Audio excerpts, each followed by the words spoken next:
The best part of the football season? Checking out the post-game stats. Which wideouts scored more than 2 touchdowns? Which quarterbacks threw for less than 350 yards? Think you can pick who will do what before kickoff? Then play Pick 6 from DraftKings, an official daily fantasy partner of the NFL. Download the DraftKings Pick 6 app, select between 2 and 6 players, and choose if they'll have more or less of a stat. It's that simple. And for all our first-time Pick 6 players, check this out. New customers, play $5 on your first pick set, get $50 in Pick 6 credits.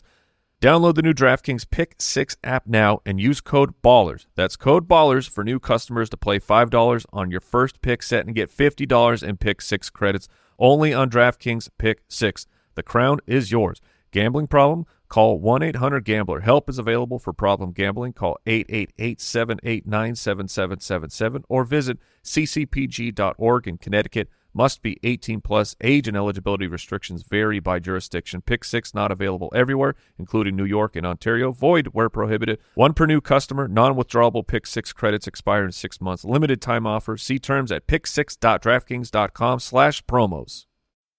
This episode is brought to you by Vitamin Water. So much of what the world is obsessed with starts out in New York City. It's a place full of style and character that has something for everyone.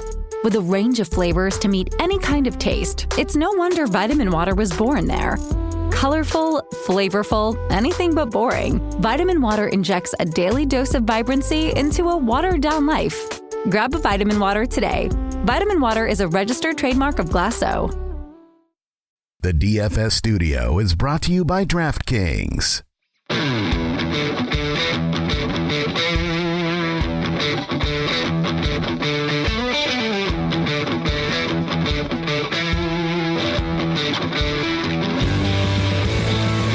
Welcome to the Fantasy Footballers DFS and Betting Podcast with your hosts, Kyle Borganoni and Matthew Betz.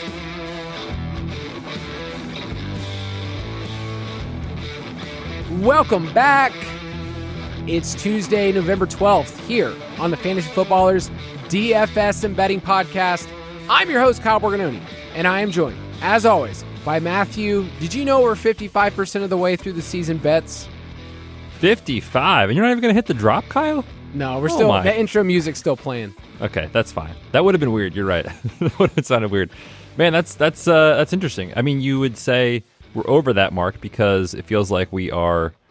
I mean, the season's flying by. It always does. But is that 55% through regular season or is that through the playoffs? That's regular season. You know, oh, wow. I know. And I was trying to weigh it out because a lot of people in their home leagues are starting to turn their attention to the playoffs, week 15, 16, 17. They're starting to think about that kind of stuff. For DFS purposes, we do have some holidays coming up because oh, baby. Thanksgiving DFS is its own world, and it's something that, in my heart, I'm so excited for. Like, I already started looking at the slate the other day. I was like, what players are we going to talk about? And how are we going to be talking about Khalif Raymond for the 30th year in a row? What you need on that slate, I'm calling it right now. It's going to be Cooper Rush, and it's going to be Khalif Raymond. See, here's where you're wrong, my friend, because you imagine that Cooper Rush will still be the quarterback of the Cowboys, but we know. If we get to play Trey Lance on Thanksgiving, surrounded by family and friends, stressed out of our mind because we need one more, attempt or one more rush from Trey Lance, that's what dreams are made of. So please, Dallas, do the right thing. Now, we did get the news that Cooper Rush is going to start this week in prime time, so get ready for that on Monday night. It should be a lovely viewing experience for all of us. But maybe if it just goes terribly on Monday night against Houston, then they finally just pull the plug and say, screw it, Trey Lance, get in there. Did you see the other news blurb that was just like, and they are probably bringing in a third quarterback? Yes, I did see that. which who's even out there right now? Somebody's sitting on their couch right now like, dang it, do I really want to play for the Cowboys? Do I really want to get up and, get off the couch? Because some of these players, especially like I'm thinking like Ryan Tannehill, that dude has made a lot of money in his career. He's out there, and I've seen his name floated around in a couple different places. He went to Texas A&M, so that's one of those guys that's like, dude, you made a lot of money. You don't have to get off the couch, just get the crap beaten out of you on a terrible team. Although, CeeDee Lamb, I need it. I need it for my own heart for CeeDee Lamb to be okay. Maybe you will be. I don't know, man. I can't make a guarantee. I know that you made a big boy trade to go get him prior to last week's game, and I said, Cooper Rush is starting for the rest of the year, right? And you said, yeah, it'll be fine. And it was not fine. So how are you feeling about that now? I definitely paid up. I paid the iron price. We'll talk about it on the Dynasty show. But, when you see 10 targets, you go, wow, that's a great game for CeeDee Lamb. And then you see 21 yards. You go, this was not so good. Not good at all. On this episode, Betz and I will get to reflect a little bit. I really liked Cash this past week. I feel like there's a lot of teaching points that we get to talk about. It was a good week for both of us in Cash. And then we're going to turn the page, look at week 11, an 11-game slate on the main slate that has some interesting games. I think there's one that's above the rest. And then, man, it's painful to look at the games and go, wow, the Falcons are road dogs against Bo Nix. Not something that I thought I would be saying at the beginning of the year. But we are glad you are with us. We mentioned before, the DFS pass is half off if you want to get in on that. I feel really proud to say that the DFS pass is something that Betz and I have worked on for years, and we stand behind it. And I did want to give you some major props this past week. It's a collective effort, but really you did the heavy lifting this past week. We had a clean sweep in the DFS for the props, and that is not something that we would say is normal, but it is something to boast about. So 10-0, if you are a DFS pass subscriber, our props this week. Dude, what a week. This is one of those that probably will happen once every 5 years. Frame the tweet. Frame the tweet. Yep, I'll put it up in my office. When I'm sitting there this weekend enjoying a nice Don Julio margarita at Chili's, I'll just be scrolling my previously placed bets. Oh, because you're high-end clientele. I'm a high-end clientele now, yeah, because I can afford it with these props. Yeah, man, fun week. Those weeks won't happen very often. These last 2 weeks, we are running right next to the sun. 19-2 over the last 2 weeks in the DFS pass. So I put this out in Discord because we preach transparency, we preach honesty. We're not going to win this much, right? That's just the reality. So I reminded everyone, now is not a great time to double down or triple down on your bankroll size of your unit, because we'll probably regress at some point. We had a really good start to the year. We had 3 weeks where it was just right around 500, which when you're paying the juice on some of these props is a losing week. And that's probably going to happen sooner than later. So just full honesty, that's what I would expect.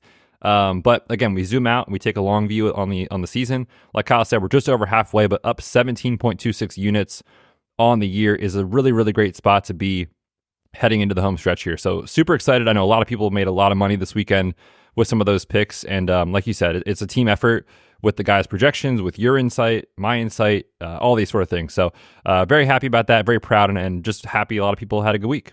Yep, and I've said this way too many times. If you're one of those people that you've heard us talk about the DFS pass, you've heard us make our little quips about HR, it is great to be able to say that it pays for itself in one weekend. In this past weekend, I know I had some people that right off the bat, they said, hey, I bought the DFS pass, and it's already tripled or quadrupled in value for what I put in. So it was a quite good week. Let's review.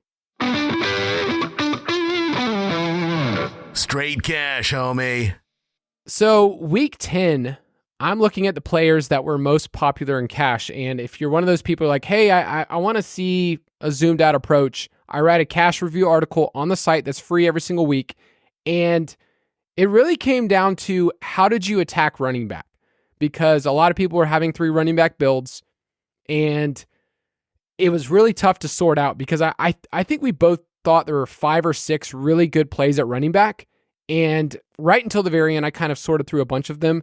If you played Alvin Kamara, you're probably a little disappointed, but at 15.9 points, that was certainly fine. But the most popular plays were Aaron Jones and Alvin Kamara ahead of everyone else.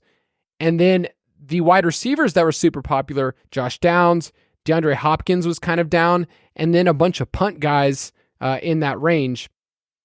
But I was really proud of Brock Purdy being our quarterback one, staying on that. He was popular and he 4x'd on his salary. So a lot of the builds this week were 3 running backs. You punted at wide receiver. You probably paid down at tight end with Taysom or Cade Otton or Hunter Henry. And then you just kind of had to make sure that you didn't spend your salary in other places like Justin Jefferson or Garrett Wilson. Yeah, it was an interesting week for cash. I thought that, and just kind of a macro view in general on cash this year on DraftKings, and really fantasy across the board, right? It's we were used to trying to figure out how do you jam in these stud wide receivers every week and like kind of figure it out at running back from there. And now it's like old school DFS from like 6 years ago where like the running backs are king, right? So once again, there was, I don't know, 6-7 running backs that I wanted to play in cash. I landed on a Aaron Jones, Alvin Kamara, and James Conner combo. I know some people played some Breece Hall. Bijan was your guy this week. There was just a lot of really good plays. And because of the wide receiver position, relatively speaking, lacking like great point per dollar plays, it kind of forced you into this like 6K, 5K, 4K range at wide receiver, which is just weird kind of what we're used to. But I didn't have as good of a week as you 100% in head-to-heads, my friend. Hat tip there. But yeah, like I said, really interesting slate for cash. I'm interested to see like how this plays out the rest of the year. Like if this is going to stick moving forward, but just jam in 3 running backs and figure it out from there, or if like wide receivers will come back down to earth here. But yeah, man, fun week nonetheless. And like with Purdy, it's one of those things that sometimes we just want to simplify the process. Like I messaged you Sunday morning, I was back and forth. Like I liked the Herbert team, and Herbert did great, but I really liked the Herbert team. But I was like, did the Titans really fight back here?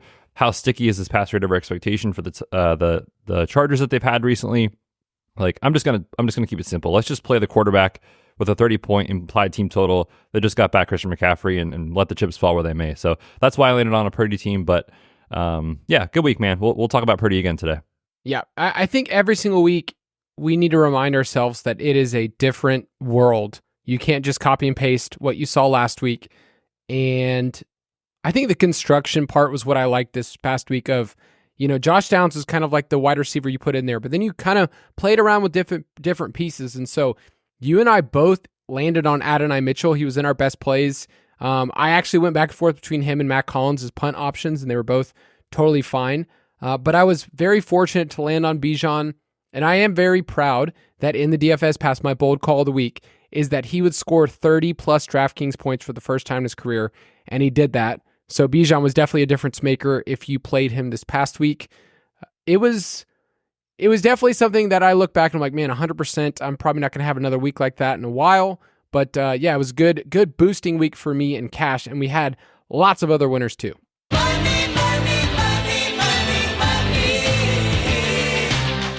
In the Discord, we had some really fun ones. I think between props and DFS, it was just a great week for people to share. So I'll let you share this first one from Trent Riley. Yeah, Trent Riley had an awesome week in GPPs. Took third in the $100 SPY for a cool $3K. Also placed really highly in a couple others. So a nice payday for him. Massive week when you can put $100 in and get 3,000 back. So congrats, Trent. That's super fun. Yep, and the Ultimate Pineapple said, I've been a longtime member, just got into the DFS this year. I made $892, and I'm taking the fiance and baby to Chili's tomorrow. Thank you, Borg and Betz. So that's pretty great. Julio, baby. Oh, Don Julio. How many of those is he going to buy? 89? I mean, the $10, you do the math, brother. He just says, here's the money. I'll be back here all year long. You know what I want. You just put your phone out on the table with your DraftKings app open. Be like, I'm good for it.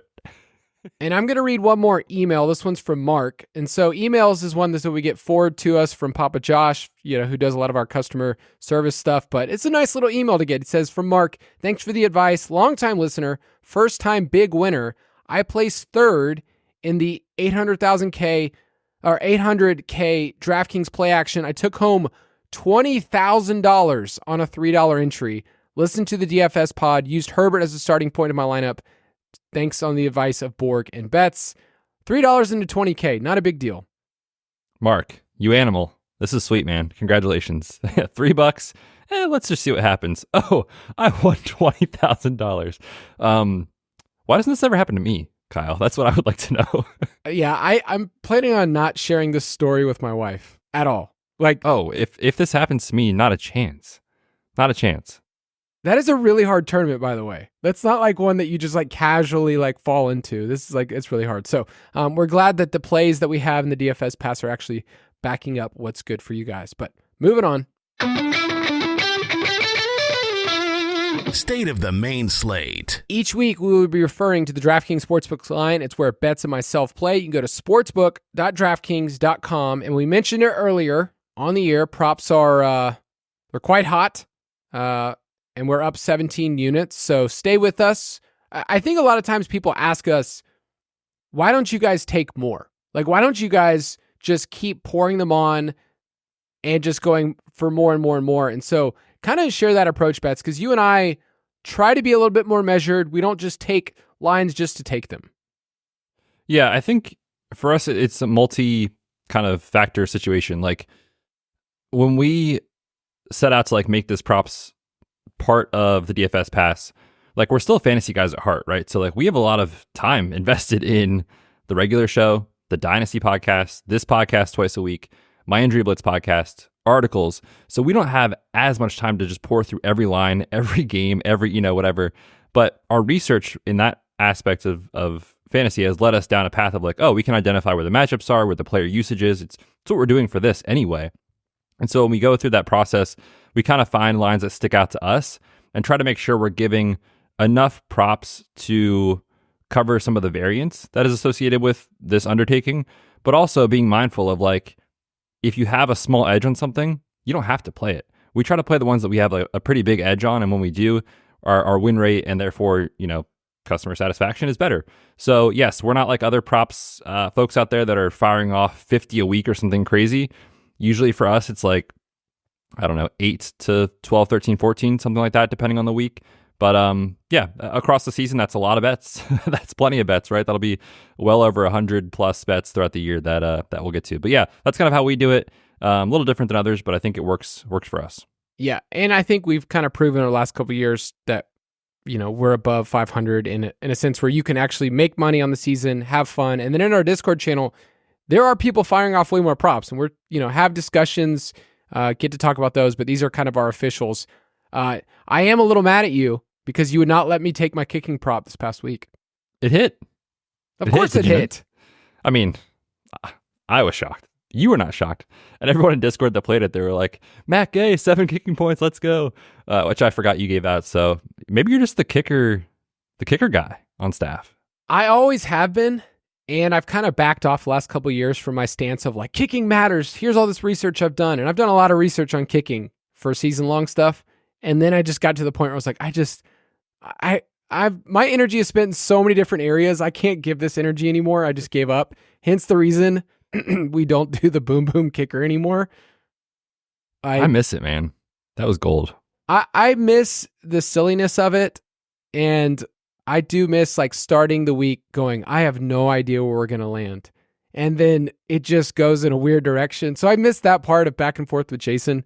But yeah, I'm glad to take a break. Mention Lamar, because right now he is the betting favorite for MVP.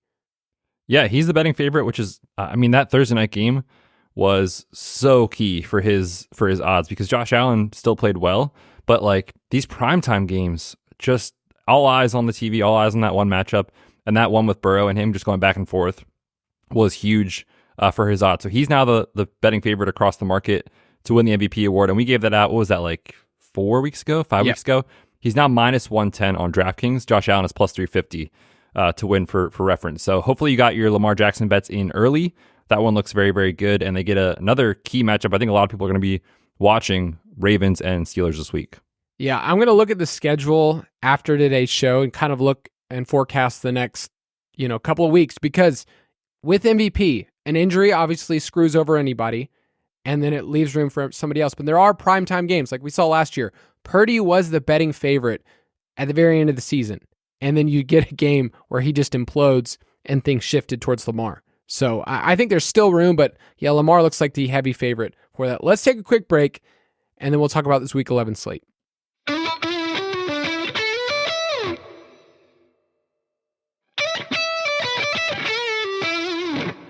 All right, I'm looking at the Week 11 slate, and on Thursday, we've got a pretty good game, Betz. It's your Eagles that are playing Washington at home. Washington, before even this season, last year, remember, like Sam Howell played the Eagles so close. Those were just barn burners back and forth. But how are you feeling about Thursday? Terrified. Absolutely terrified. Because, it's always like fun when your team is playing very well and you're like in the highs of the season. But the NFL season kind of has its like ups and downs along the way, right? Like it's never just always awesome. Case in point, last year's Eagles team. But they've played some pretty bad teams recently and some pretty bad quarterbacks. Cooper Rush, Deshaun Watson, Daniel Jones. Like, I'm not trying to get too high on this team because of who they played, Trevor Lawrence, right? Like, they haven't really played anybody in a month. So this will be a huge test Thursday with Jaden Daniels and Washington coming to town.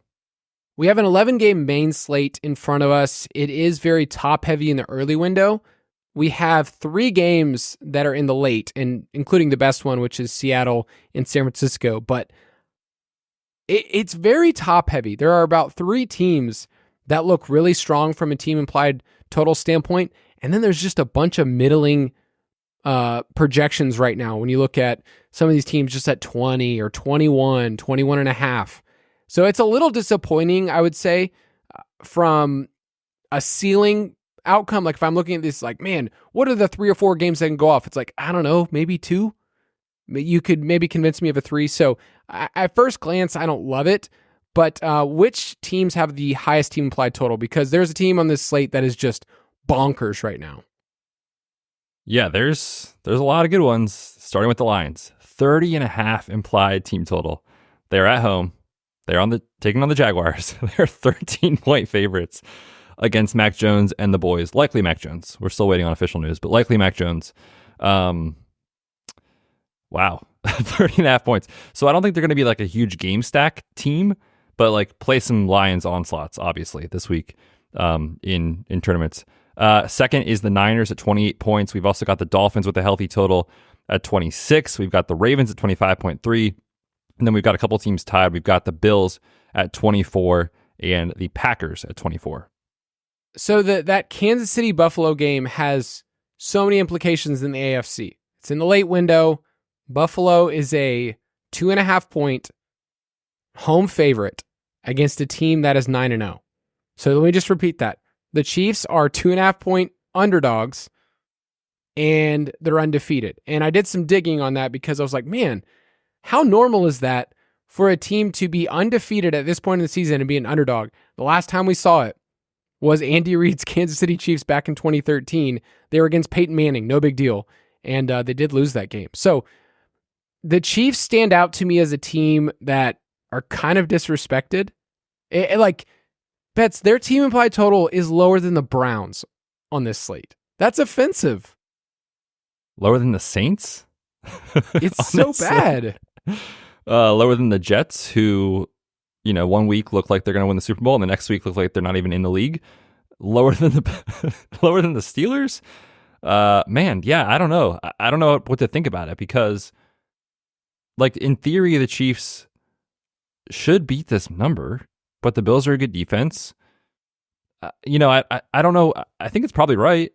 Like, these KC Buffalo games, historically, we all want them to be these massive shootouts, and like they are sometimes, but recently they've been kind of duds for fantasy and duds for scoring environments. So, I mean, what do I know, right? I'm just a nerd in my mom's basement talking about fake football. The odds makers in Vegas clearly know what they're doing, but it is eye-opening to see the 21.5 when you've got a Saints team that doesn't have any weapons with a 23 implied total. They've got a weapon now. They've got MBS, number 2 scorer on the week, baby. Yeah, it's funny, but where are you at with that line? Do you think that makes sense? I don't think so. And I'm going to dive deeper into it. I was thinking when we talk about the games that we usually do, we pick 3 or 4 games. Is that going to be one of the games that we talk about stacking? Because I think it should be, but Probably. It doesn't have the higher total. It's 45.5 right now. Not too bad. On this slate. I think Buffalo's defense is beatable. Like, the Colts had opportunities to extend that game multiple times this past week. So, yeah, I don't like the line, and I think that I think it's should be more like a pick 'em. Oh, so if you were going to bet this, no, your money line lock of the week. Let's parlay from the Jets' big win last week. You would take the Chiefs, is what you're saying. Yeah, you definitely need to take that winnings from last week and just roll those over into this week. That's like, dude, the Jets, man. The Jets don't deserve to be favored again this year. Like, that team is so frustrating. This is someone who played a Rodgers double stack because I said, oh, the matchup's great. He's only going to throw to Devontae Adams and Garrett Wilson. It's over, man. It's over. It's over. All right, so I think the game that's going to be most popular this week is Seattle, San Francisco. That's in the late window. The over-under's at 49.5. Hopefully, these teams are healthy. We know San Francisco just came off the bye, and then they beat the Buccaneers, and then Seattle is coming off the bye. DK Metcalf, if he plays in this game, it obviously elevates the entire game environment. San Francisco is first in red zone plays per game, and their home games average 48 combined points. So I think there's enough here to look at this game and also just say, I think San Francisco is not expensive enough.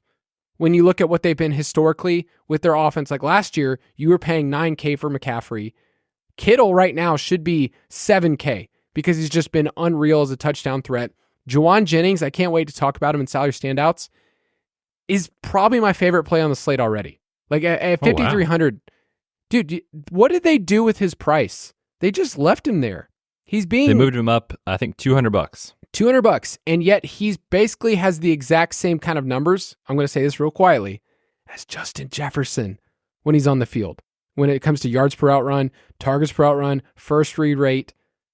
I'm just telling you that so far, he should be priced $7,500, and yet he's priced $5,300. $7,500? Based on his role. How many cups of coffee have you had today, Kyle? Gosh. Betz, if you took out the player's name, okay, and I said that this player was targeted on 27% of his routes, and his first read target rate leads his team, you would say this wide receiver 7K at least. Yeah, but the name is there. So I know, that's what I'm saying. That's what I'm saying. But I'm saying you're not having to pay that price, though. So it's even better. Yeah. You're paying $5,300. Yeah, and they talked about it after the game. Like, he played well last week. I think it was, 7 for 93, I believe, was the stat line. 11 targets. Like, he's going to be the X wide receiver. Like, he's earned it, and he's played well. So, yeah, I mean, it's filling in the Brandon Ayuk role and putting up Brandon Ayuk type numbers. So that makes sense. I'm going to also, I agree with you. I think that game looks very great. And on DK Metcalf, I would be absolutely shocked if he doesn't play coming off the MCL sprain. That was 3 weeks ago, so he should be good to go. I'm also going to throw out Pittsburgh and Baltimore. In our doc right now as we're recording, we have this as a total of 47.5. I am looking at DraftKings Sportsbook because imagine never logging off. It is 48.5, so it has already been bet up early in the week, which is a great sign. We know Baltimore, they can score 28, 30 points anytime they take the field. And then Pittsburgh, you know, quietly, like with Russ, I talked about this last week with Washington, they've been pretty good. You get a bump in pass rate, you get a bump in your pace of play compared to with Fields games. They've been a little bit faster with Russ. They are 5th in points per game and 3rd in plays per game with Russ under center. And this is a spot where we know you have to throw against Baltimore. So the game environment to me looks very good. I also think we're going to find out a lot about this Pittsburgh team. When you look at this game and the schedule coming up, they have trailed at the highest rate, basically, of any of the teams that have a top half of the league win percentage. They haven't really been ahead very much, so they've kind of been fortunate in terms of how their outcomes, I should say, based off how often they're trailing. I think there's somewhat of a decent chance they're going to be trailing here against Lamar and the Ravens, and so it just helps the game environment. You've got George Pickens, you've got Mike Williams there now to help elevate big plays. So I like that Pittsburgh-Baltimore game, which, when you think about those two teams, like you picture like a 21 to like 17 slugfest, right, of like the days of old. This, I think, is going to be a little bit more high scoring. See, you can take all your statistics and all your spreadsheet stuff and you can shove it, Betz, because you can't teach moxie and poise and guile and gumption and everything that Russell Wilson has. So shove it. He's got it. I don't use spreadsheets, dude. You're the spreadsheet guy. You just gave me a bunch of percent. You gave me numbers. No, stats are for losers, right? I just watch the games, man. Hand in the dirt. This is a really fun matchup. Like, I'm really excited about them. Excited to talk about Pickens. Baltimore's a team that you just attack over and over and over again through the air. So we'll see. I wanted to punch Russ. Did you see him when they converted that drive? Like at the very end, they got Washington to jump off sides, and then they just I didn't see that. So it was a painful thing because I was wanting Washington to come back. We've kind of seen it all year with Jaden Daniels. Like, he gets one opportunity, and it was 4th down, and their rookie defensive lineman jumps off sides. Like, Russ does Russ, where he goes up to the line, does his hard count, and everybody in the stadium knows they're trying to draw him offside, and then that defensive lineman goes like, oh, I'm going to try to jump the snap, and it's like so obvious. It was like 17 seconds left on the play clock, and he still jumped the snap. And then Russ afterwards is so excited. He does like a point and a shimmy. It's like... Is it as cringy as I'm picturing in my head? Yes, exactly what you're picturing right now. But you know I'll have what? to look it up. Do like a good Russ moonball. It's working with Georgie P. All right, sneakiest game of the week. I have Indianapolis and the Jets. I'm done, man. I'm done with this team. I'm not saying you have to stack this game up, but I think there are some simple correlation plays. Both defenses have pretty obvious hole. The Jets, they're bottom 10 in EPA per rush. So I think this is an opportunity where you get a lot of JTT, and they just ride him. On the other side of the ball, the Colts are 23rd in adjusted fantasy points allowed to wide receivers. So I think that this is a sneaky opportunity where if you pick the right Jets wide receiver, it's Adams, who's been seeing a ton of targets recently, or Wilson, and you correlate him with JTT, I think a lot of people won't be playing this game, and I think the defenses are worse than they should be. Makes sense, yeah. And we talked about this a little bit last week with that Buffalo game. When you have Flacco, it can either go awesome or terribly, and it, for the most part, went terribly for Flacco, especially in the first half. So yeah, again, in DFS tournaments, we want to lean into variance and try to capture those right tail outcomes. And the Jets have been frustrating, right? As I mentioned, they have terrible games. They've also had great games. The same is true with the Colts with Joe Flacco. So I could see this game being gross. I could also see it hitting the over and finding pieces you need. So that makes sense to me for sure. I'm also going to throw out as a sneaky game the Atlanta and Denver game, which I know you're the Falcons guy, so I'll let you give your take here. But since week 6, both these teams are getting off a lot of plays. So I think you could see some play volume here. They're top 10 in plays per 60 minutes. So it basically just looks at like excluding overtime. And Denver's quietly like letting Bo Nix cook. Dare I say cook? They are 9th in pass rate over expectation. They've logged a positive pass rate over expectation in 8 of 10 games this year with Bo Nix. And Denver games, we think about that team just in general. I think when everybody thinks about them, it's like these low scoring, gross games. They are 5-1 to the over the last 6. So I'm kind of interested here with Atlanta and Denver. So we'll see. So I went back and watched the Denver film. I didn't watch the Falcons film because I can't rewatch missing 3 field goals. I can't do that.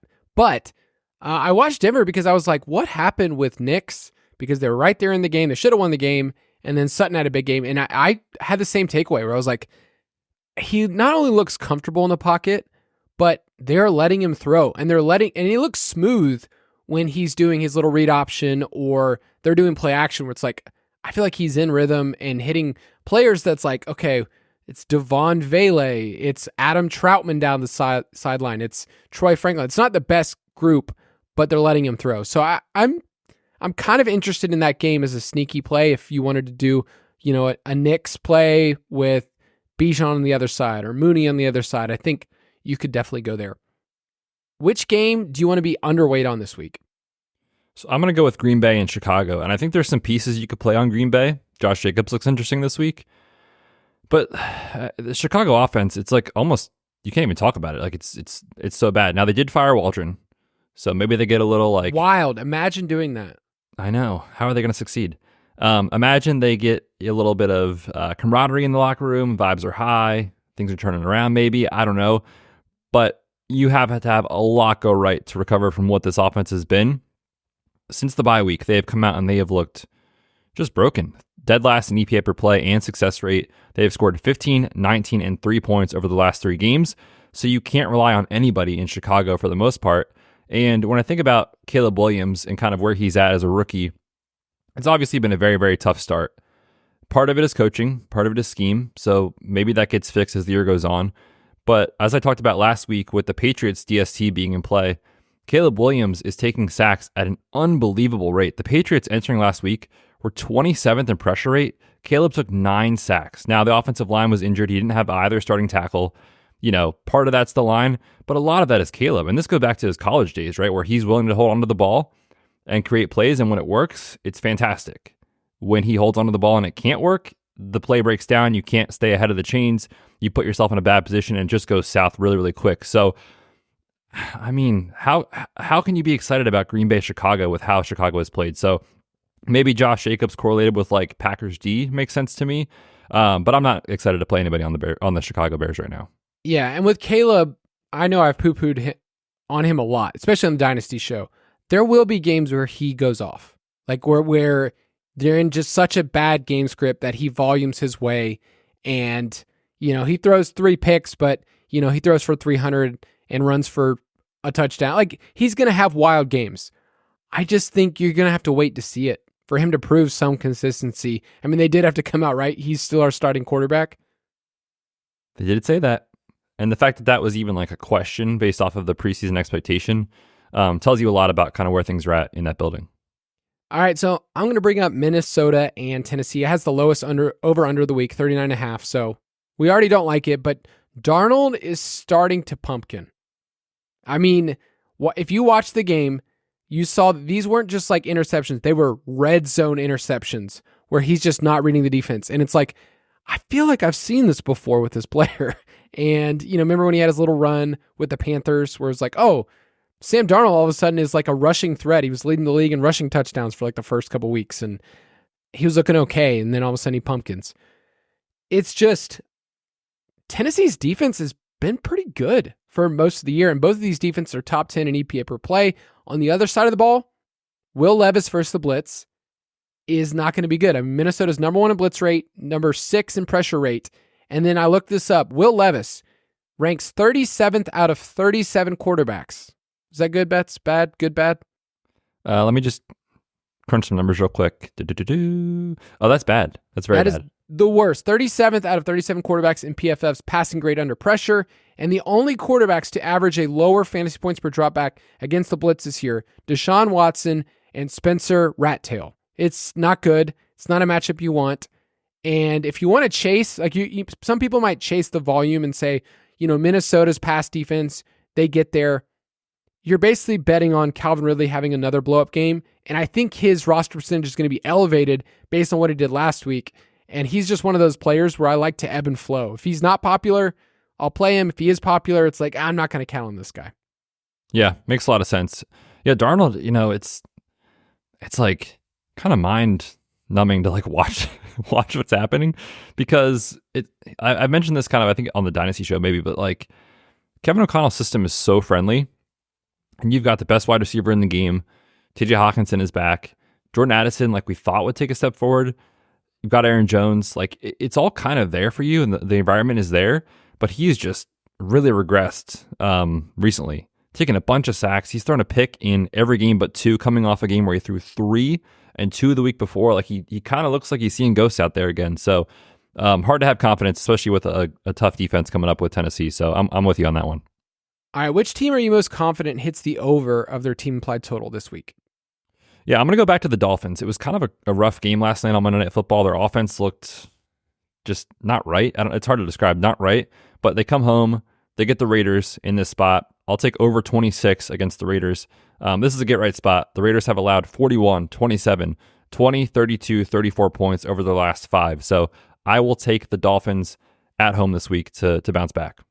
All right, I mentioned it earlier, but I think Kansas City's team implied total is just disrespectful. It's at 21.5. I would take the over. This is Betz giving betting advice, but it's coming from me. So, all right, I'm just going to real quick log in and take the under. Do it. They're averaging 25 points per game. Mahomes has always been better on the road for fantasy throughout his entire career, even this year. And the Bills' defense is a classic. They're kind of bend, don't break. They're 16th in EPA per play. If you kind of look at them, you're like, what are they good at? They're not great at anything, and yet we know this is a great offensive line for Kansas City. So I expect Kansas City to win this game and go over their team implied total. Okay, everybody listening, you know exactly what to do. You log in, you take the Bills and the under on 21.5. No, I get what you're saying. It makes a lot of sense.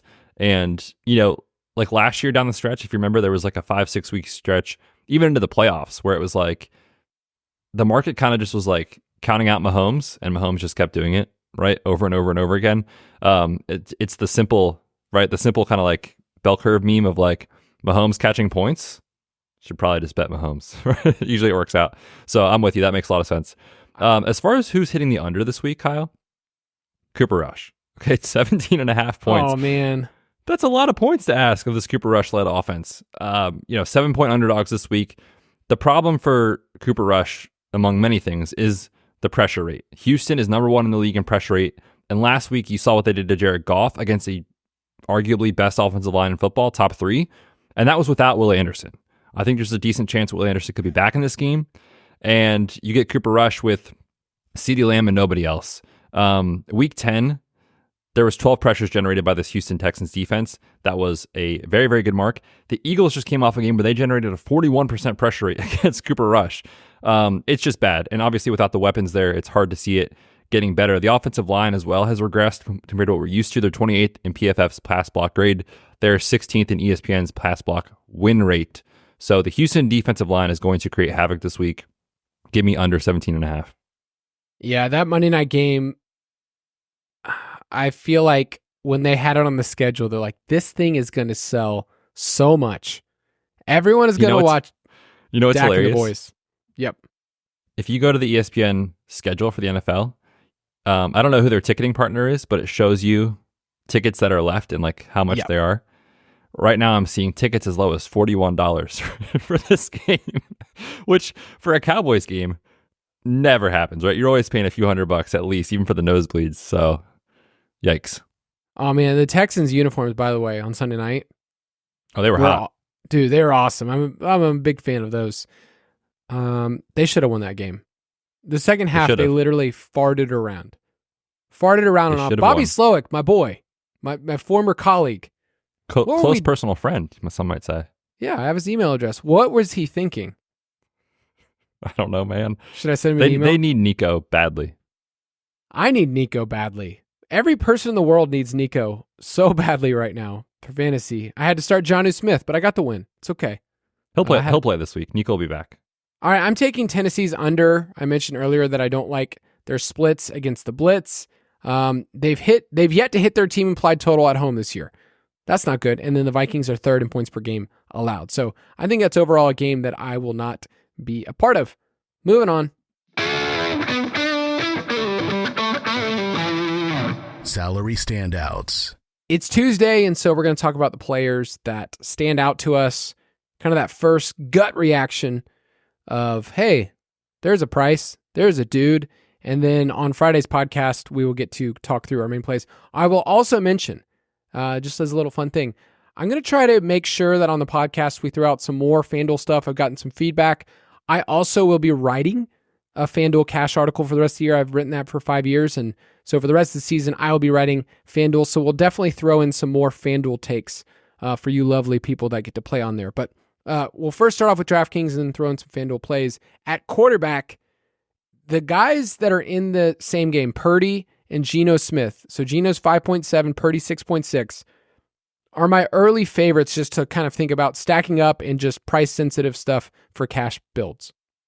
Yeah, Purdy, I think we're just going to go right back to the well. They didn't really move his price at all. And I think part of that is like, even though he was great as far as his box score, the Niners still kind of stalled out a little bit inside the red zone. I still think the regression is going to come in a major way, in a positive way for that team. So at 6.6, taking on Seattle in arguably the best game environment on the slate just makes so much sense. Again, the Niners projected for 28 points.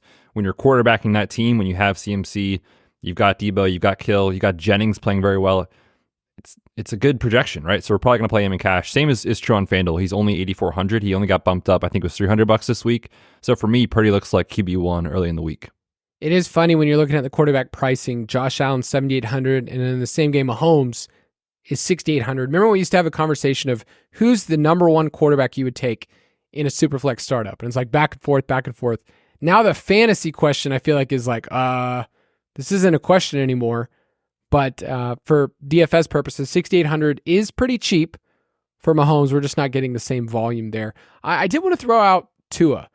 He's 6,000. I feel like they just left his price, and that's often what we see with the Monday night player.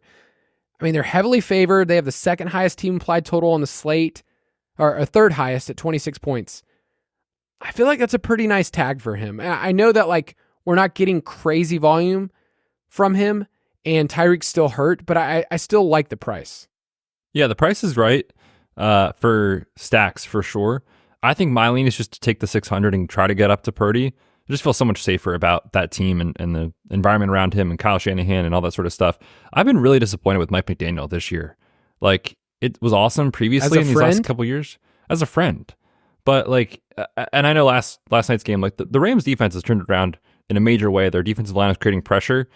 But like, you had that like 6-week stretch without Tua, and it just felt like every week he showed up and it was like, how are we going to do this? It's like, dude, you had weeks to plan around this. You knew Tua wasn't going to be in there, and the offense was just incompetent. So you saw another bad game last night. Like, I've just been disappointed overall. But I hear you on the price. It makes sense. I like their team total. So if you want to go there in tournaments, I think that's totally cool. Yeah, and on FanDuel, you do have the Sunday night game that is included in the main slate. So Justin Herbert at 7.3 is a pretty good tag in a pretty fun game environment. Like, that's not on the main slate for DraftKings, but Chargers in Cincinnati, I feel like, is a game that you can figure out pieces to kind of go back and forth. If you want to stack that game up, it's not going to get as much attention just because it's on its own. But at 7.3 on FanDuel, I think Justin Herbert is certainly in cash consideration there. So you were talking about the Dolphins. If you didn't want to play Tua, I feel like the best way to get access to their team implied total is just play Devon Achane and say, like, I'm not going to figure out the passing game. I don't know what Waddle is. Who knows where Tyreek is? So at 7.2, I feel like Achane is one of the better cash game running backs with obviously a ceiling in tournaments. For sure, yeah. And you think about like how he scores on DK where it's full PPR, it's just the floor is so solid and the ceiling is great too. 5+ catches in every Tua start this year. And if you're getting, that, I think projection wise, like you would probably project somewhere around like 4.5 catches. Like at 7,200, when you get that plus the rushing work against the Raiders, he just looks great to start the week. So Achane at 7,200 makes a lot of sense to me. CMC is now at the point where we saw it. We saw that he got the 20-ish touches like we were told. And now they are they're favorites at home. This is the team we want. If you're not playing Purdy, are you going to play CMC at 8.3? It depends. I think it just kind of depends on how the week looks with wide receiver options. No, I need to know everything that you plan on for DFS on a Tuesday. You need to just tell me all your takes. Imagine if you had to set a lineup on Tuesday and not change it throughout the week. Yeah, I mean, I think he's definitely in play. Like, Jordan Mason and Isaac Guerrero touched the ball one time each in that game. So they wasted no time getting him back up to his normal role. 13 carries, saw 7 targets. You got 20 opportunities right away from Christian McCaffrey. And, it's like anything in life. Like, if you take time off from doing something and you just like get thrown back into it, you're not going to be like totally efficient the way you normally are otherwise in anything that requires skill, right? So each week that goes by, I think Christian McCaffrey is going to start to look more and more and more like the CMC of old. I do have some like reservation in the back of my mind that like Kyle Shanahan is a complete psycho and this dude just missed 3 months of the season because of his Achilles issue, which could re-aggravate. And they're just like, you know what? We got to win. And they have to win, right? Like, they don't have time to sit around and figure it out and manage him. And like, if they start losing games, they're going to be out of the playoff picture. So they have to win. And therefore, I think McCaffrey is an awesome play this week. Kyron is a 4.5 point road favorite, and they play the Patriots. I feel like he's a fine tag. I wish it was in the mid 7s. Like he's kind of up there. So I with Kyron is one of those players you're like, okay, I'm going to get a touchdown here.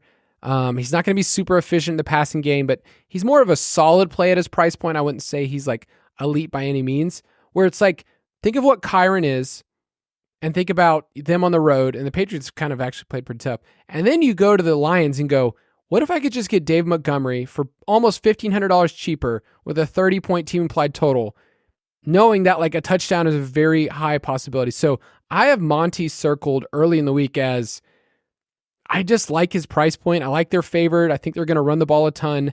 And he's actually getting more receiving work than you think. Like, he's actually right behind Gibbs. If you look at on the season, receiving yardage, targets, receptions, like he's already surpassed what he did last year. So I think Monty is a safe cash play. I don't know about in tournaments, but I feel like he's just right there with a lot of other running backs. Yeah, I mean, he's one of those guys that's kind of hard to, like, the projection's hard to get right on him because he can have a 100-yard rushing game and 2 scores, but he also has those games sometimes where it's like 60, 70 yards, no touchdown. And then obviously you're not happy. So there's a ceiling to chase with both those running backs in an awesome spot. I'm very interested to see how the field plays that when we get the roster percentage report on Friday and Saturday. But I want exposure to both those guys for sure in this spot. All right, so we don't usually get to talk about running backs that are this low in price. But Audric Estime, the Denver Broncos rookie running back, is 4.5 at home as a favorite against the Falcons. And if you didn't watch that Denver game, Javonte basically got thrown aside and totally cast aside, where Estime ended up with, I think, 14 carries to Javonte's 3. So are we playing a running back at this price? And because it's fun, man. We don't I want to feel alive. If you want to feel alive, you put an Audric Estime, you pair him with CMC, and you've got your 2 running backs at very reasonable salary. Yeah, it's tough. I'd hope that we get more info throughout the week of like who's taking the first reps in practice and all these sort of things, because I cannot trust Sean Payton whatsoever. Like, I think it's going to be Estime moving forward. There's been like 2 weeks in a row of him talking about more touches for Estime, and then it didn't happen. And then all of a sudden this past week, Javonte gets rug pulled, goes from 58% of the snaps, 54%, this past week, 28%, 3 opportunities. So hard to say, but if we get more news that Estime is going to be the dude, his snap counts are trending up, his touches are trending up. That would be very interesting. And even at 4,500, if you even are like a little concerned about it, it's factored into the price, right? So yeah, I think Audric Estime looks very solid to start the week. A couple of guys I want to mention on FanDuel. Alvin Kamara is a lot cheaper than he was last week, so he's 8.2, and that's against Cleveland. Josh Jacobs, 7.4 against the Bears, who have just fallen apart. And then Chase Brown is in that Sunday night game. His more of a price thing at 6.8. The matchup's not great against the Chargers, but that is a really cheap price for the amount of workload that he's getting. Let's take a quick break, and then we'll finish out.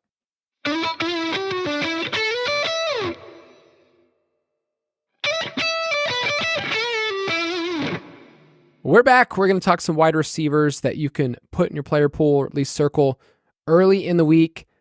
I have Puka Nacua as somebody early in the week that I like his price. I like their setup, 7.3. He looked really good on Monday night. He's kind of jumped ahead of Cooper Kupp as like when he's on the field, he's being targeted at a higher rate. So I like Puka a lot at 7.3 in the kind of expensive range. And then George Pickens right below that at 7K against Baltimore pass funnel. I think George Pickens is going to be a player that people have a lot this week. Yeah, for sure. And he's actually a really good value too over on FanDuel. So on DraftKings, he's 7K. On FanDuel, he's 7,500. Not a big difference. And when you think about how FanDuel scoring works and FanDuel's pricing algorithm and all that sort of thing, he's an awesome value on FanDuel, relatively speaking. I think he also fits better on FanDuel, where he's not really ever going to be a guy that gives you like 8-9 catches that can like PPR his way there. Like you're thinking about how he wins, right? It's downfield stuff. It's 5 catches, 6 catches for like 100 yards on a score. He looks awesome this week against the Ravens. I like the mid-range a lot this week again. Mid-range Courtland guy. Sutton. Who am I talking about the Broncos every segment here? But Courtland Sutton, 5,900 taking on the Falcons. He had that goose egg on Thursday night like a month ago. Since then, his stat lines are 8 for 100 on 11 targets, 7 for 122 on 10 targets, 6 for 70 and a touchdown on 9 targets. So that looks incredible at 5,900. I'll also throw out Jacoby Myers just below him at 5,600. We played him in cash 2 weeks ago before the bye week. There's systemic risk with the Raiders, but when you're only throwing to Bowers and Myers, you can get there even in PPR. So I like Jacoby Myers this week again. Very solid in the mid-5s. These are like the grossest players to click the button for in like best ball and redraft. Courtland Sutton and Jacoby Myers. But like, if you have a best ball team right now with like... Oh, with Sutton, you're happy. Super happy. With JS, like if you faded the wide receivers and you went with like JSN, Sutton, Myers, Darnell Mooney, I mean, you're cooking right now. Well, of course he had Mooney. I mean, he was the best ball player of the year. We all know that. I do love looking at my teams right now that are competing and go, this dude was my wide receiver 6, and he is leading the team, because then I have all these other bums that I picked earlier that like are failing for me. But how's our Big Dog team doing? Dude, our Big Dog team sucks. Stop. Betz checks in every single week about this team, and we're at 9th place. We were at 10th 2 weeks ago, okay? So, again, late season upside. We are peaking at the right time, Kyle. We were at 12th 2 weeks before that. Positivity. A lot of positivity for this group. So, mid-range looks pretty good. I mentioned DK Metcalf. He's 6.5, the same as JSN. So, they're the same price. First time that's ever happened for Seattle wide receivers. That's interesting. Juwan Jennings, I talked about him earlier. Betts hated on it. He was a hater. But at 5.3, I'm telling you, the people are going to be playing him in cash, and you are going to end up playing him this week. You might bully me into playing him. What can go wrong? I actually played him in a tournament last week, so that was fun. Unfortunately, I didn't see Ricky Pearsall coming out and having that incredible play. But yes, for the numbers that you say, if those are true, and I'm not here to say they're not, but if they are true, he looks great at 5,300. Also at the same price, Cedric Tillman. I feel like we could get a situation here where like all of a sudden he has a down game and you're like, yep, that made a lot of sense. But the Saints don't have anybody defensively in the secondary right now. Obviously they just traded away Marshawn Lattimore. So Cedric Tillman with Jameis Chucking looks interesting. And then I think A.D. Mitchell is back in play again if Michael Pittman is out. It's a tough matchup against the Jets, but he's 4,400. And last week in that game without Michael Pittman, he played 60 of 64 snaps. He ran 37 routes on 39 dropbacks, 6 targets. At this price, you'll take that sort of usage. I hate when players like this that we used to play at 30 whatever hundred, like he was 3,300, 3,400. Same thing with Tillman. We used to play. It was 1 week. I know, we used to play them. Like Tillman, 5,300. Do you remember like the week that we played Tillman was 3,400 and it was cool. And now it's like, now I got to pay a tax. I don't want to pay $5,300 for Tillman. But he's basically CeeDee Lamb, Kyle. And you just told me Justin Jefferson and John Jennings are the same player. Well, that's true, though. I have the stats to back that up. Tillman, if I need to kind of look at just the last month or so, he has been good. If you were starting an NFL franchise and you only had one wide receiver to pick from, would you pick Jefferson or would you pick Jennings? I mean, that's obvious. If I want to get the run game in, I'm picking Juwan Jennings, man. It's so funny how some of these wide receivers, like for years, literally do nothing. And then all of a sudden, it's like, oh, here we are. Like Demarcus Robinson was just running around out there doing nothing with Pat Mahomes for years. And all of a sudden, he's like a key piece in the Rams offense again. Fantasy is weird. Fantasy is super weird. Juwan Jennings, dude, do you know what his yards per out run is this year? Just guess. I'm going to guess 2.13. 2.84. Whew. That is hot. I know. It's higher than it's Jaden Reed. That's what Jaden Reed is right now. 2.84. That's like an elite number. Okay. Do you want to guess what his targets per out run is? 24%. 26%. That's pretty good. How many receiving yards per game is he averaging? Let's go 84. 71. That's 84 is high. That didn't make any sense. But him and Pickens are averaging the same yards per game. So just put him in.